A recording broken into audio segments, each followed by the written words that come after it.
जय श्री कृष्णा। तृतीय स्कंद 10वां अध्याय 10 प्रकार की सृष्टि का वर्णन। विदुर जी ने कहा, मुनिवर, भगवान नारायण के अंतर्धान हो जाने पर संपूर्ण लोकों के पितामह ब्रह्मा जी ने अपने देह और मन से कितने प्रकार की सृष्टि उत्पन्न की। भगवान, इसके सिवा मैंने आपसे और जो बातें पूछी हैं उन सब का भी क्रमशः वर्णन कीजिए और मेरे सब संशयों को दूर कीजिए, क्योंकि आप सभी भोग्यों में श्रेष्ठ हैं। सूत जी कहते हैं, शौनक जी, विदुर जी के इस प्रकार पूछने पर मुनिवर मैत्रेय जी बड़े प्रसन्न हुए और अपने हृदय में स्थित उन प्रश्नों का इस प्रकार उत्तर देने लगे। श्री मैत्रेय जी ने कहा, अजन्मा भगवान श्री हरि ने जैसा कहा था, ब्रह्मा जी ने भी उसी प्रकार चित्त को अपने आत्मा श्री नारायण में लगाकर 100 दिव्य वर्षों तक तप किया। ब्रह्मा जी ने देखा कि प्रलय कालीन प्रबल वायु के झकोरों से जिससे वे उत्पन्न हुए हैं तथा जिस पर वे बैठे हुए हैं वह कमल तथा जल कांप रहे हैं। प्रबल तपस्या एवं हृदय में स्थित आत्मज्ञान से उनका विज्ञान बल बढ़ गया और उन्होंने जल के साथ वायु को पी लिया। फिर जिस पर स्वयं बैठे हुए थे उस आकाशव्यापी कमल को देखकर उन्होंने विचार किया कि पूर्व कल्प में लीन हुए लोकों को मैं इसी से रचूंगा।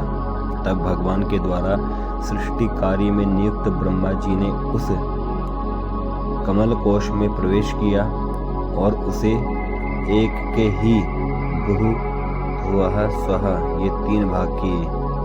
यद्यपि वह कमल इतना बड़ा था कि उसके 14 भुवन या इससे भी अधिक लोकों के रूप में विभाग किए जा सकते थे, जीवों के भोग स्थान के रूप में इन्हीं 3 लोकों का शास्त्रों में वर्णन हुआ है। जो निष्काम कर्म करने वाला है उन्हें महतप, महा, तपः, जना और सत्यलोक रूप ब्रह्मलोक की प्राप्ति होती है। विदुर जी ने कहा, ब्रह्मन, आपने अद्भुत कर्मा विश्वरूप श्री हरि की जिस काल नामक शक्ति की बात कही थी, प्रभु उसका कृपया विस्तार पूर्वक वर्णन कीजिए। श्री मैत्रेय जी ने कहा, विषयों का रूपांतर ही काल का आकार है।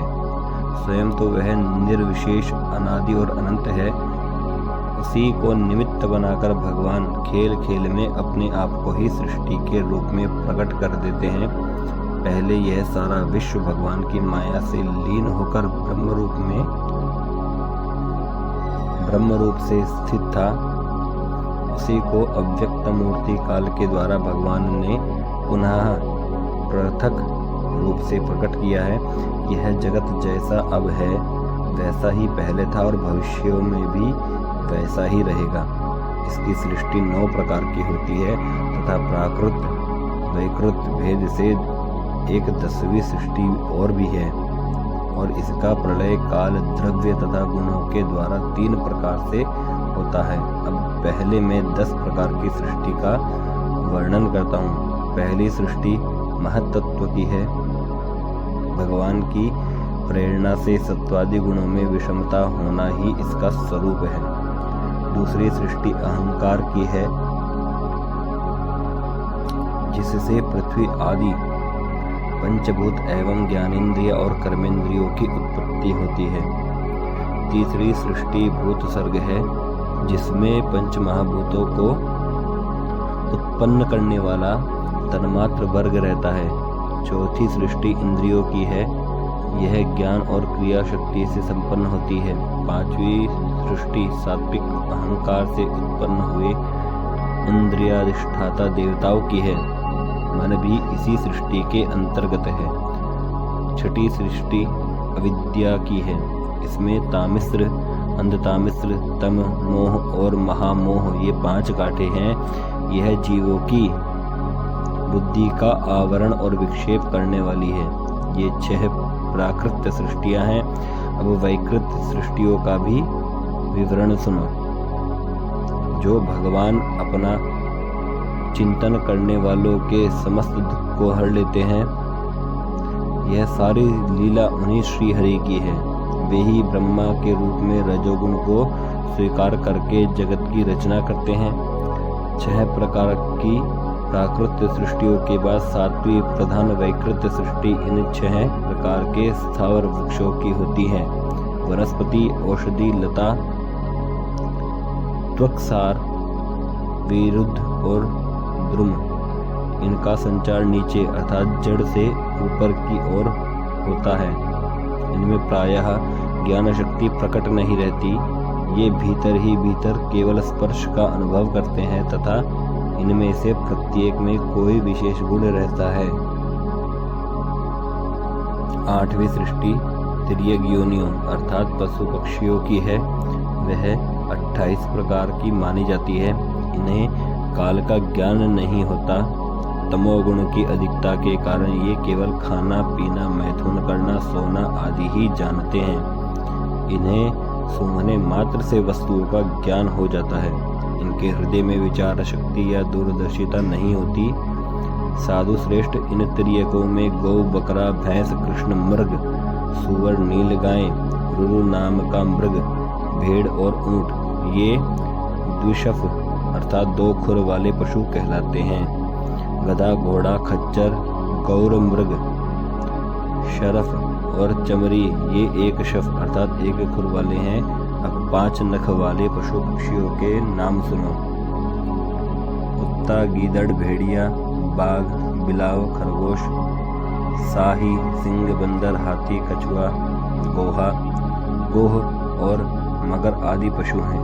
कंक अर्थात बगुला, गिद्ध, बटेर, बाज, भास, भल्लूक, मोर, हंस, सारस, चकवा, कौवा और उल्लू आदि उड़ने वाले जीव पक्षी कहलाते हैं। विदुर जी, 9वीं सृष्टि मनुष्यों की है। यह एक ही प्रकार की है।